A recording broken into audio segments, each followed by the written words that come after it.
Alô, amigos. Com muito prazer, eu aceitei esse convite e pretendo que esse estudo traga para todos nós um esclarecimento ainda maior sobre aquilo que a gente vem estudando há tanto tempo e que a história está repleta de fatos para comprovar a necessidade urgente, diria eu, urgentíssima, da aplicação das 3 leis que nós vamos estudar hoje.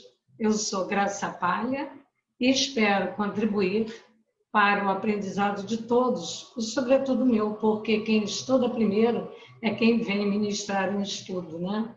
Dessa forma, vamos ao nosso tema, que se chama Lei de Justiça, Amor e Caridade. Esse estudo se encontra no livro 3º do Livro dos Espíritos e é o capítulo 11. Esse tema é tão especial e, ao mesmo tempo, muito comovente, porque se pararmos para pensar ou ligarmos a televisão, nós vamos ver que em cada cantinho do mundo, nesse momento, há alguém clamando por justiça, milhares clamando por amor e muitos precisando da caridade. Então, milhares, muitos, alguns. Falamos de quem? Falamos da nossa família, da família universal, da civilização. Falamos de nós, humanos, que pretendemos tanto edificar uma sociedade onde todos pudessem gozar de benefícios, que não ficassem à parte, que não ficassem excluídos, que não convivessem apenas com as suas problemáticas existenciais e espirituais, mas que tivéssemos, sim, uma convivência bastante harmônica. E, por incrível que pareça, vivenciamos uma pandemia, vivenciamos um momento tão especial para a nossa história. E não existe uma pessoa que não diga, por essa eu não esperava. E, no entanto, estamos todos convivendo com o inesperado, convivendo com o desconhecido. Mas, quando temos já formalizado dentro de nós uma ideia de amorosidade, uma ideia de convivência pacífica, através de uma educação moral que recebemos, com certeza, essa situação vivenciada por nós, intitulada pandemia, né, nos dá, assim, um isolamento favorável para que possamos refletir sobre cada atitude, cada ação, ou melhor, sobre a nossa caminhada. Então, falar sobre a lei de justiça, amor e caridade, pensamos sempre assim, em 3, né? 3 leis. Vejam bem que o amor está no meio, o amor sustentando a justiça e a caridade. E lá no Livro dos Espíritos, na questão 886, eu vou fazer a leitura exata, Allan Kardec, esse espírito de escola, em contato com os espíritos, vai colocar para todos nós que o amor e a caridade são um complemento da lei de justiça. Porque amar ao próximo é fazer-lhe todo o bem possível que desejaríamos que nos fosse feito. Tal é o sentido das palavras de Jesus. Amai-vos uns aos outros. Aí nós damos uma paradinha e pensamos no globo terrestre. Pensamos no nosso endereço, o planeta Terra. Visualizamos todos os continentes. Visualizamos cada sociedade e pensamos nas exceções de não amor, de não justiça, de não caridade, ainda em vigência no nosso planeta. Porém, sabedores que somos de que a Terra é um planeta ainda de provas e expiações, entramos imediatamente em prece para que consigamos acertar os nossos passos baseados na lei de justiça, amor e caridade. Mas fica sempre uma reflexão. E essa reflexão ela tem que ficar não como um sentimento de culpa, tem que ficar como um alerta. E aí nós pensaremos o que eu posso fazer para enriquecer essa minha caminhada, para contribuir na edificação de uma sociedade mais justa, de uma sociedade mais amorosa, de uma sociedade mais caridosa. Nós somos tal qual o beija-flor, né? Que com seu biquinho pega uma gotinha de água e tenta apagar o incêndio. Mas quando pensamos em todos os pássaros fazendo a mesma coisa, com certeza esse incêndio seria minimizado. Então, nesse capítulo que trata da lei de justiça, de amor e de caridade, o capítulo 11, é necessário que ele seja lido pausadamente, que a cada questionamento nós leiamos as respostas e tenhamos um tempinho para a reflexão. Porque há uma pergunta onde Kardec vai se colocar diretamente perguntando exatamente o que é a justiça.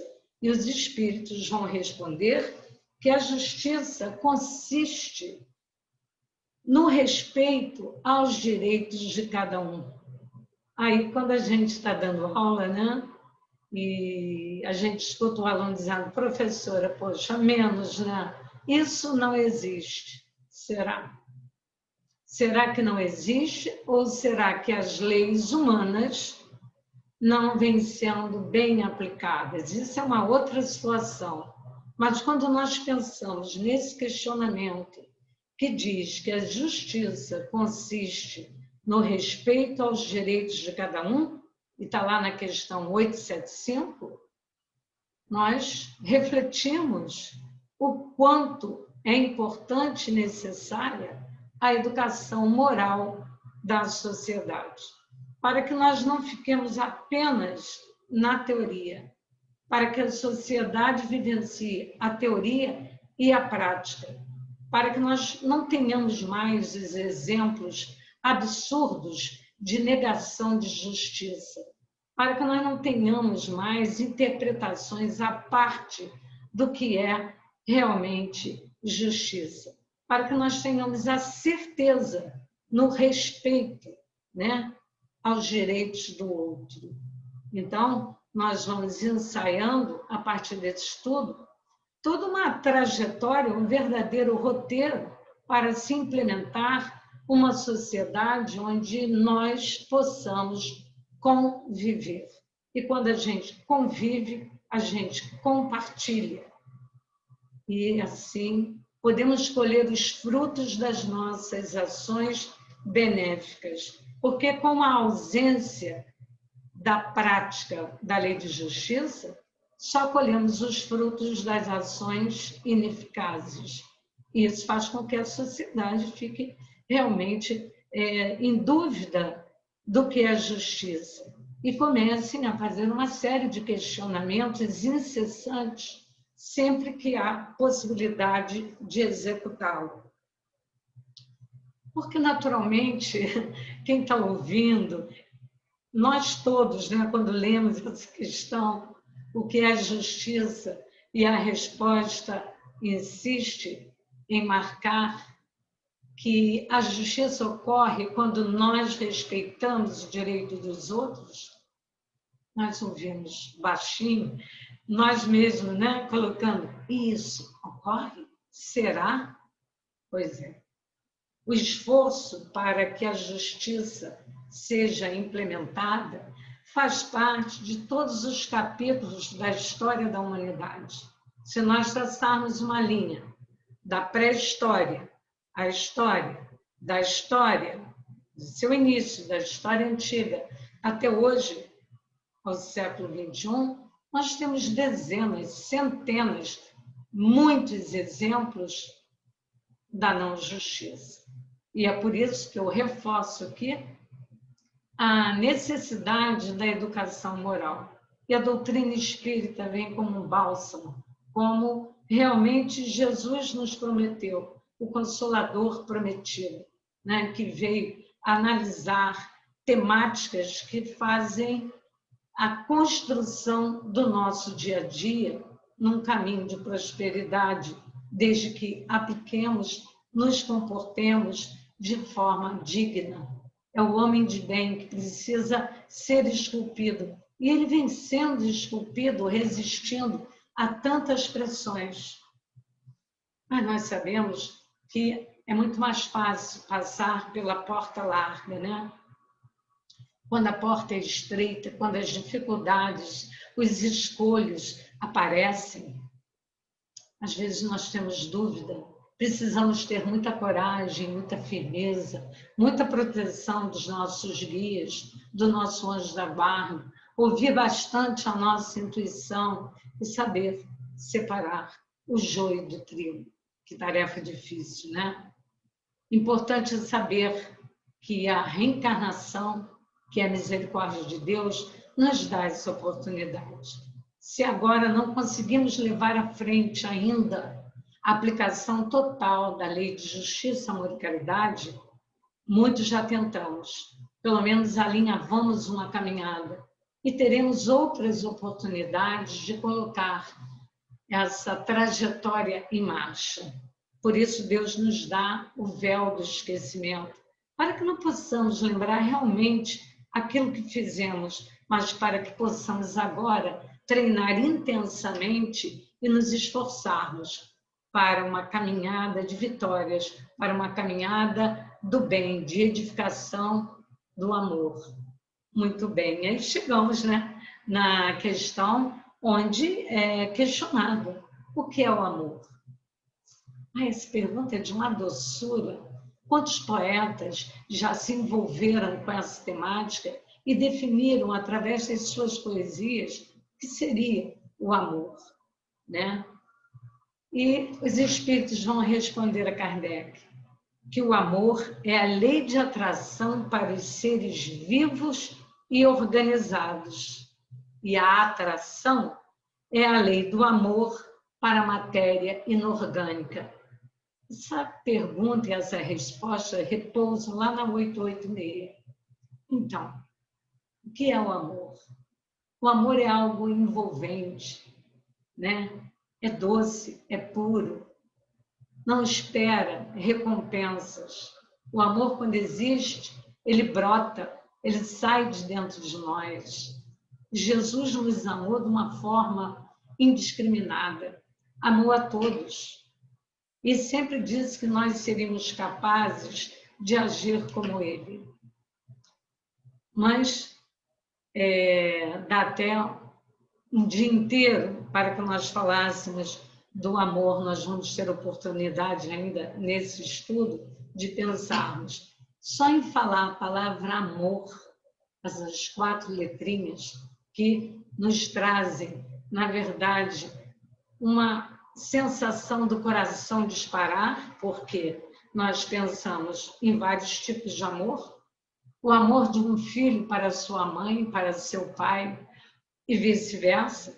O amor para com os amigos, o amor para com o nosso par, o amor para com a natureza, o amor para com a humanidade. Ele é tão intenso.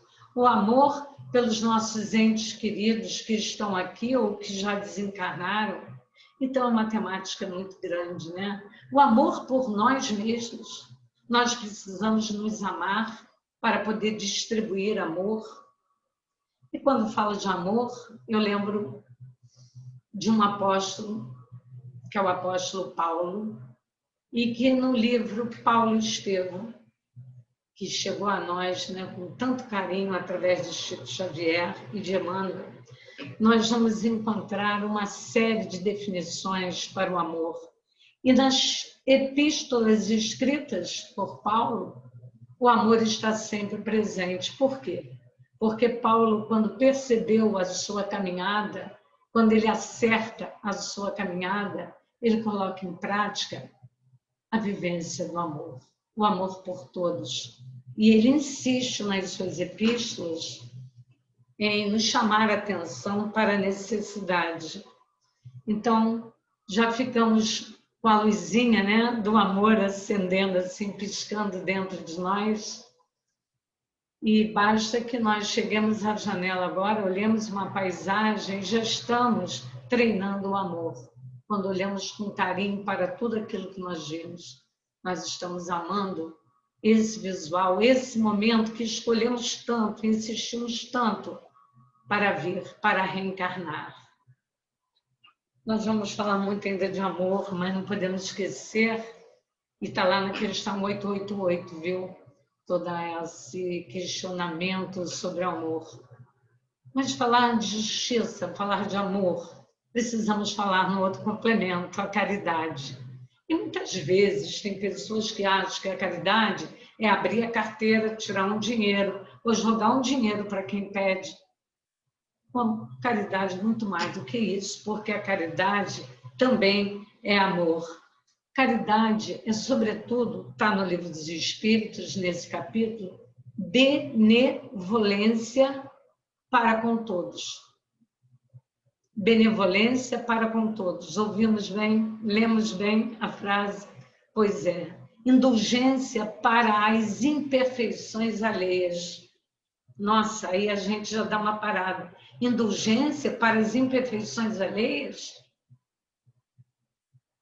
Perdão das ofensas. Nossa, essa questão pega a gente, e ela é a 886, e faz a gente colocar a mão no queixo e pensar: benevolência para com todos, indulgência para as questões alheias e perdão das ofensas. Aí a gente escuta tudo quanto que é tipo, né, de manifestação. Ah, mas essa não sou eu. Nem na outra encarnação. Ai, que pena, né? Que aproveita agora para treinar bastante, se esforçar para conseguir. Se fosse fácil, não estaríamos aqui ainda, e nem a Terra seria ainda um mundo de provas e expiações. Aí a gente escuta no Livro dos Espíritos, quando ouvimos palestras ou quando lemos, né, que a caridade, ela tanto está no ato como na forma. O ato tem que ser desprendido, ele tem que sair aqui do coração. E a forma tem que ser a mais delicada possível. Portanto, ato e forma, a maneira pela qual nós damos alguma coisa, implica muito para aquele que recebe. Porque qual de nós já não passou, às vezes, né, por uma situação em que ouviu: olha, eu estou te dando, hein? Eu estou dando isso também, eu dei aquilo para ele. Gente, a caridade precisa ser desvinculada de todo e qualquer orgulho, de todo e qualquer vernizinho de enobrecimento porque cometeu um ato caridoso. Então, a gente tem que parar para pensar, tem que parar para refletir sempre, porque nós não podemos manchar a caridade por um ato orgulhoso. A caridade tem que fluir, a caridade tem que ser uma coisa natural. Eu entro num ônibus, eu que já tenho determinada idade, e se tem um jovem sentado, automaticamente ele deve levantar para eu sentar. Quantas experiências assim nós passamos, e as pessoas, jovens, adultos, não estão nem aí. Você vai em pé e a pessoa finge que não vê, finge que está dormindo, não se incomoda. Por quê? Porque para ela faltou todo um aprendizado de ordem moral. O apóstolo Paulo, na Epístola aos Coríntios, ele nos diz que a caridade é paciente, assim como o amor, é doce. E Paulo, quando escreveu essa carta aos Coríntios, ele estava escrevendo uma carta para um local, que era a cidade de Corinto, né? Carregado de situações opostas, miséria e luxo. Era um grande porto exportador, né? Por lá transitavam todos os tipos de pessoas e produtos, e, sobretudo, era um grande porto exportador de escravos. Então, ali os corações ansiavam por palavras que balsamizassem a sua caminhada e a sua condição. Precisavam de esperança, precisavam de um amparo. E chega a voz de Paulo para consolar todos esses aflitos e para incomodar também aqueles que não queriam sair da sua condição de bem-estar. Portanto, amai os vossos inimigos, está lá na questão 887, Jesus nos ensina e nos direciona para essa prática, dizendo que não se pode ter para com os inimigos um amor terno e apaixonado.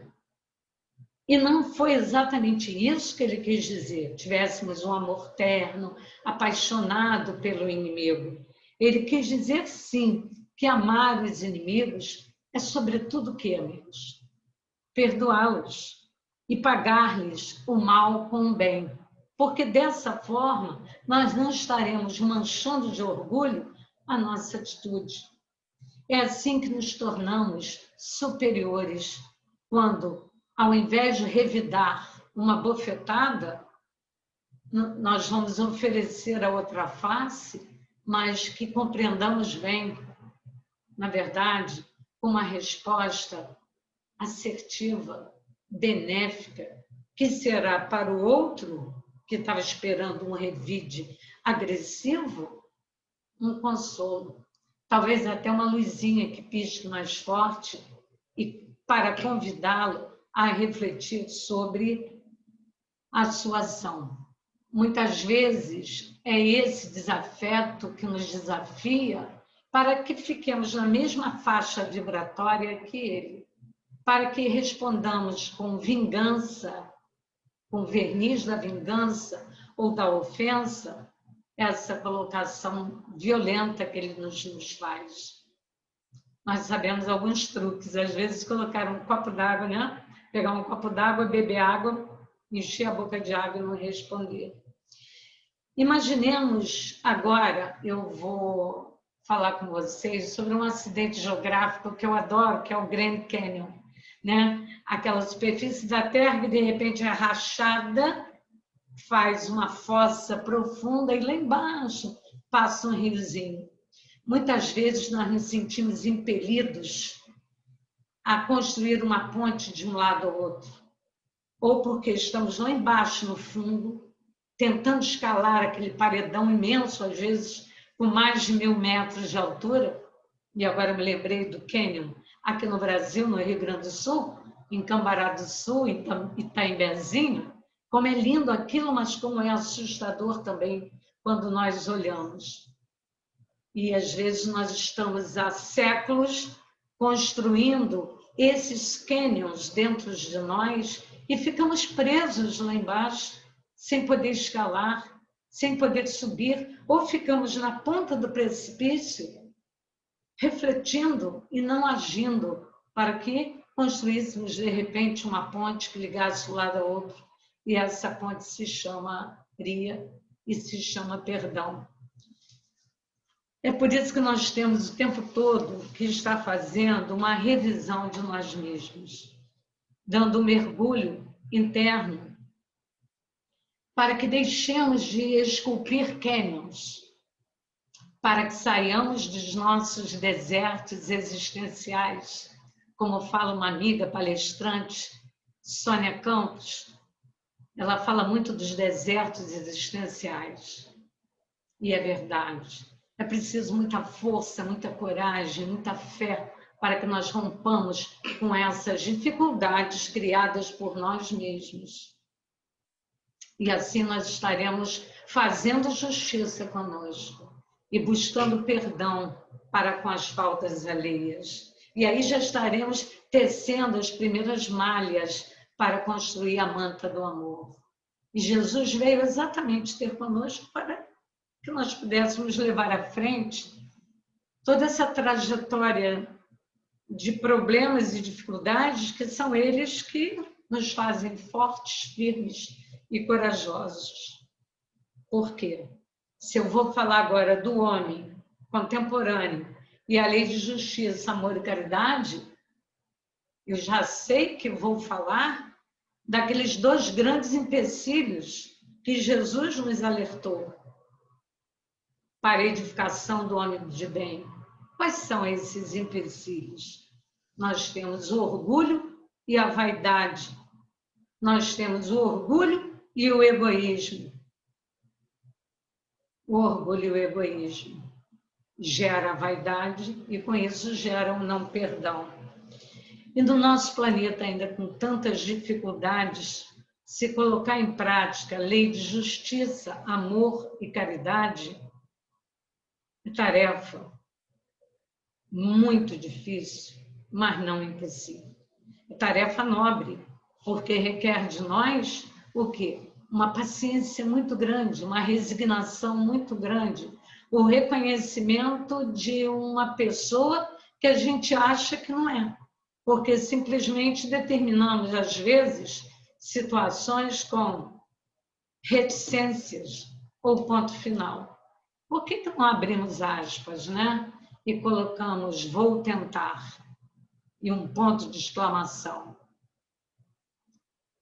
Esse é o convite. Precisamos pensar, repensar, refletir, concluir e tentar construir uma caminhada mais leve. E para que ela fique mais leve, nós precisamos nos desincumbir de tarefas contrárias a essas, né, edificações. Esses obstáculos precisam ser removidos. E nós precisamos de muita força para removê-los.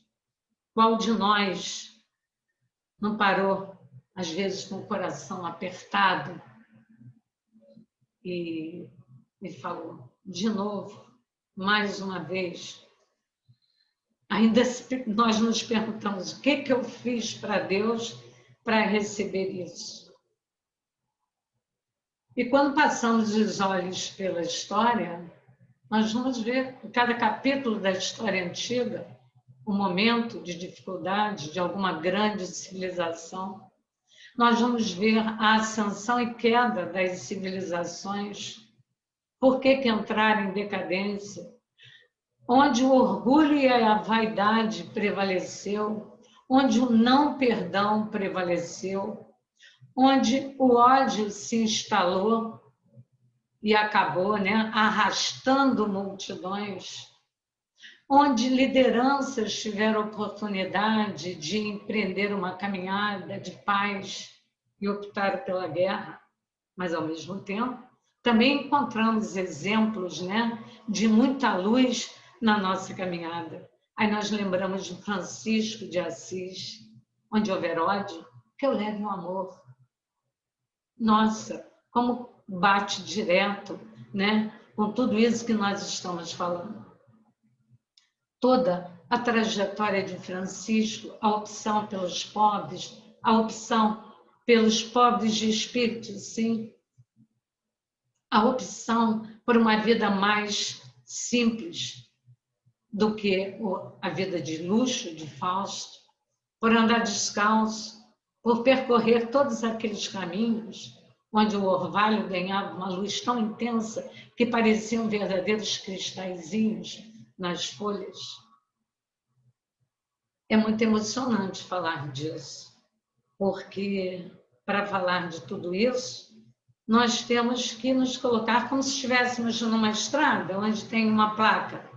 Stop, para, né? Está paradinho aí. Você pode seguir por aqui ou por lá. E nós vamos buscando sempre o caminho mais fácil. Mas é exatamente na setinha que indica o caminho mais estreito que encontraremos as dificuldades que irão trabalhar essa pedra, né, bruta que somos nós, e que através das encarnações, reencarnações, seremos burilados até nos transformarmos, pelo menos numa gotinha de orvalho que brilha como um cristal. Para isso é preciso muito esforço. E a educação moral tem um papel fundamental em tudo isso, porque através dela saberemos onde estão os excessos, porque é como a planta, se regarmos demais água, ela morre. Se não colocarmos água, ela morre também. Buscar o equilíbrio é fundamental.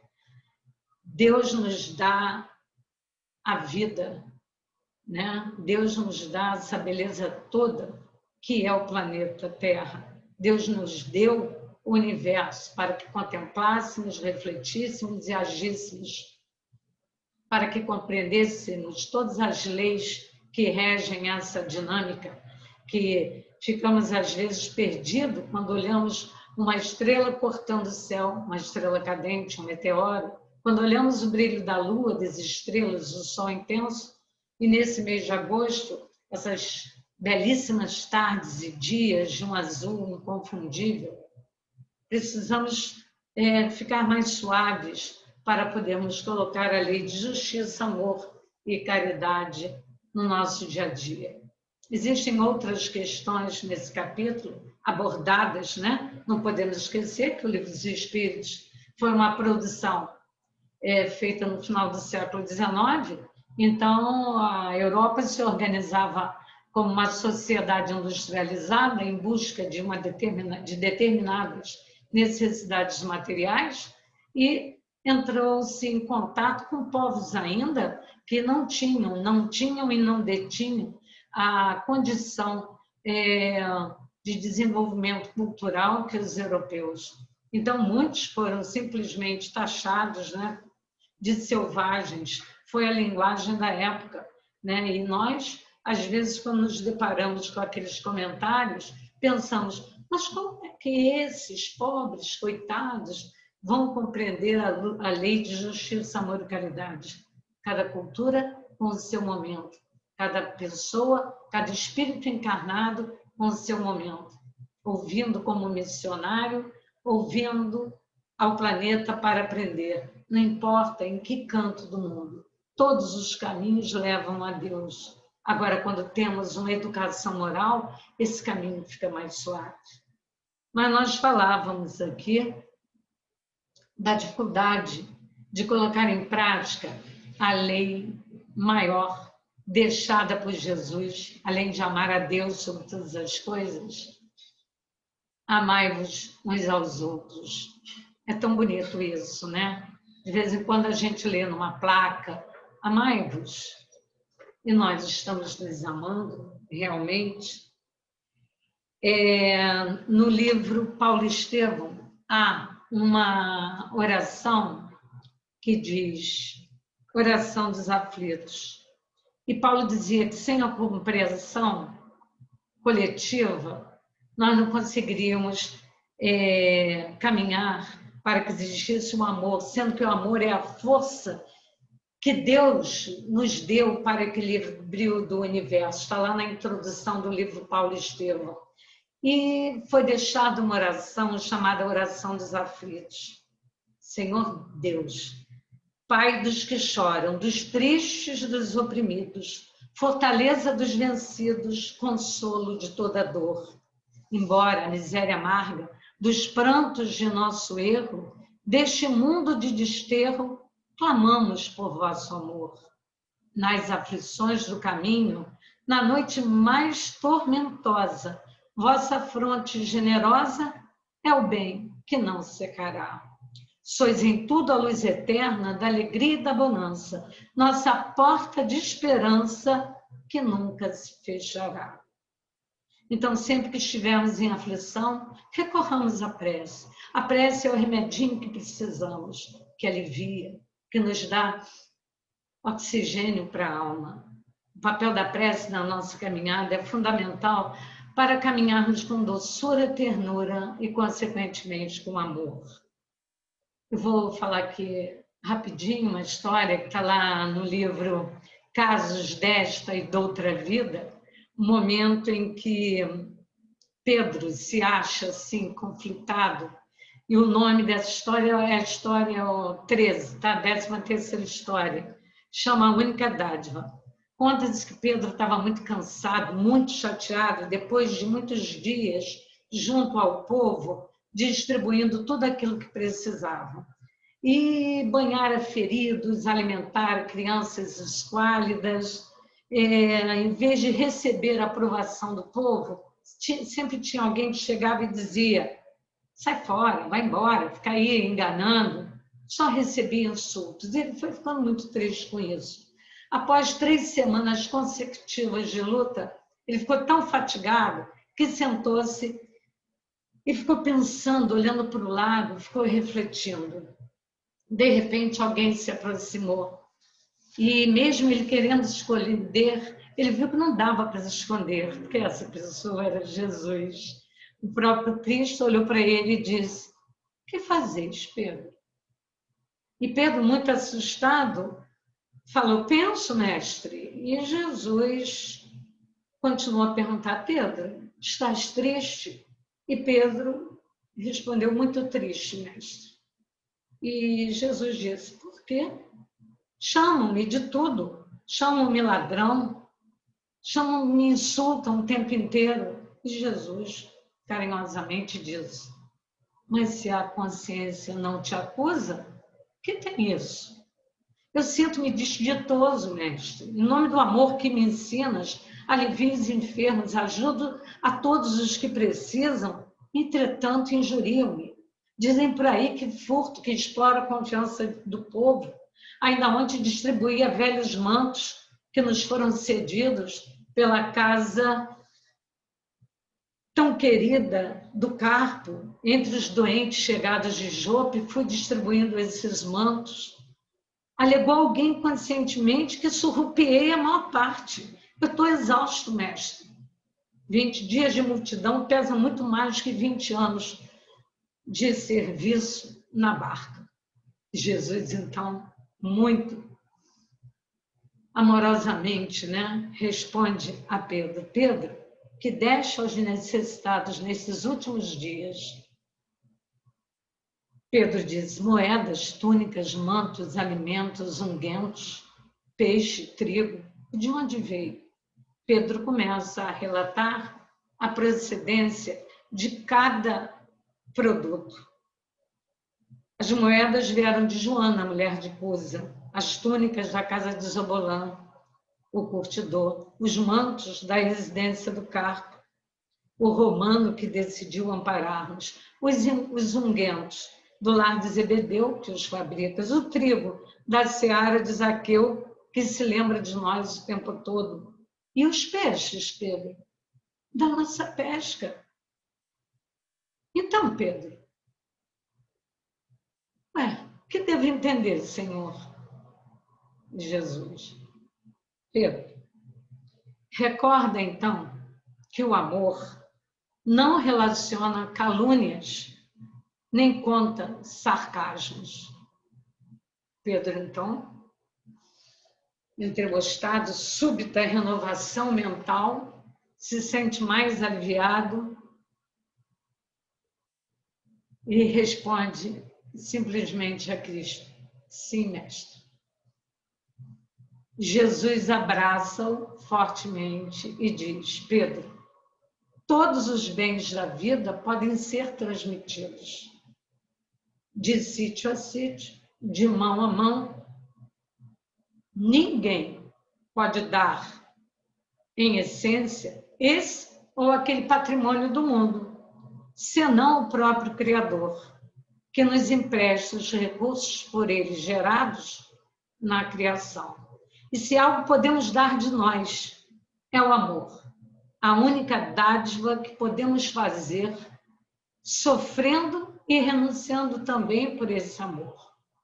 O apóstolo então compreendeu, beijou as mãos que o tocavam suavemente, e o apóstolo compreende a grande lição.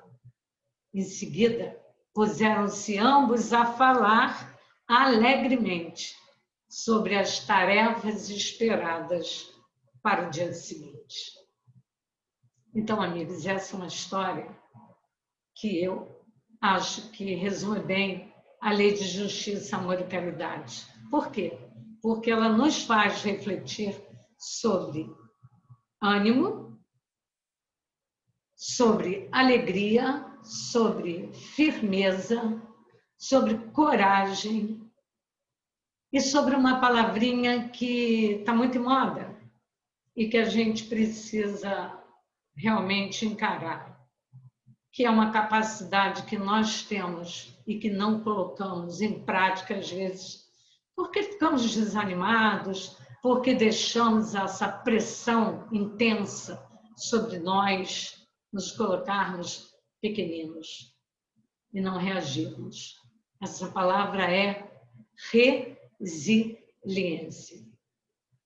Tendo ânimo, coragem, alegria, fé, em dias melhores, em acreditar que tudo passa. Só não passa o amor de Deus por nós. O amor de Jesus por cada um de nós, que não estamos sós. Temos a presença constante do nosso anjo guardião, dos espíritos amorosos envolvidos com a nossa encarnação. Com todos aqueles amigos espirituais comprometidos com a tarefa do bem, que insistem em nos dizer: levanta e anda, caminha. E dessa forma, temos que relembrar que tudo sofre, tudo crê, tudo espera, tudo suporta. Quem? Aqueles que estão comprometidos com a tarefa do bem. Abraçar uma tarefa do bem envolve uma responsabilidade muito grande.